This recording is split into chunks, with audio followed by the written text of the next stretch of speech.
వెనక నుంచి డ్రైవింగ్ చేస్తూ వచ్చి వెనకాల నుంచి గుద్దినట్టు కంప్లైంట్. దాని మీద చేయడం జరిగింది. డాక్టర్ గారు ఇన్వెస్టిగేషన్ ఇంకా జరగాలి.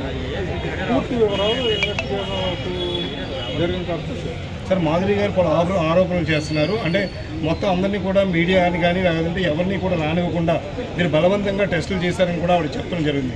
అంటే మ్యానిపులేషన్ చేసే అవకాశం ఉందంటూ ఆవిడ ఆరోపణలు చేస్తున్నారు. లేదని చూడొచ్చు.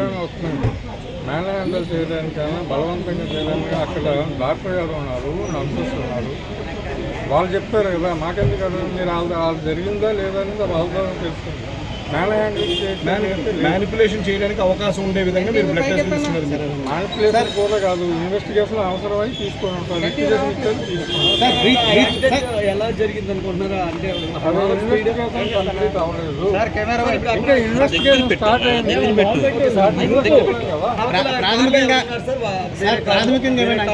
డ్రైవర్ ఉన్నారు, ముగ్గురు ఉన్నారు. డ్రైవర్ కాకుండా వాళ్ళకి ఏదో ఇంజరీ జరిగితే ఏదో హాస్పిటల్ ప్రాథమిక అంచనా ఏమైనా ప్రాథమికంగా ఎంతవరకు ఒక 20-30% ఇన్వెస్టిగేషన్ అయితే ప్రాథమికంగా చెప్తాను. ఇంకా ఇన్వెస్టిగేషన్ జరుగుతుంది. సార్ ఆవిడ నేను సూసైడ్ చేసుకోవడానికి ఇలా చేశానంటూ చేస్తున్నారు కదా, ఆ సెక్షన్ని ఇందులో యాడ్ చేసే అవకాశం ఉందంటారు. వెరిఫికేషన్ తర్వాత ఏ సెక్షన్లో యాడింగ్ డివిజన్ అనేది అప్పుడు చెప్తారు. ఇప్పుడు చెప్పమంటే 5 నిమిషాల్లో చెప్పాలి. స్టేట్మెంట్లో అదే ఇచ్చారు కదండి. అది ఇన్వెస్టిగేషన్, దాని మీద ఇన్వెస్టిగేషన్ జరగాలి కదా. సార్ బ్లడ్ శాంపిల్స్ తీసుకున్నారు, తర్వాత బ్రీతింగ్ అనలైజర్స్తో టెస్ట్ చేశామని అంటున్నారు. ఏమైనా అనుమానాలు ఉన్నాయా మీకు?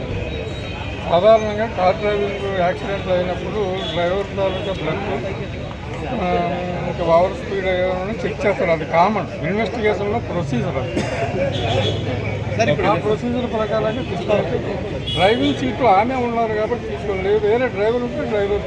సార్ ఆ టైంలో ఎంత స్పీడ్లో వచ్చినట్టు ఇంకా తెలియదు. నేను అక్కడ టీవీ కూడా రాలేదు, అక్కడ టీవీ దగ్గర ఉన్న ఎస్ఐ రాలేదు. సార్ అక్కడ సీసీటీవీ ఫుటేజ్ని ఏమైనా పరిశీలించే అవకాశం పరిశీలిస్తాం, అన్నీ పరిశీలిస్తాం.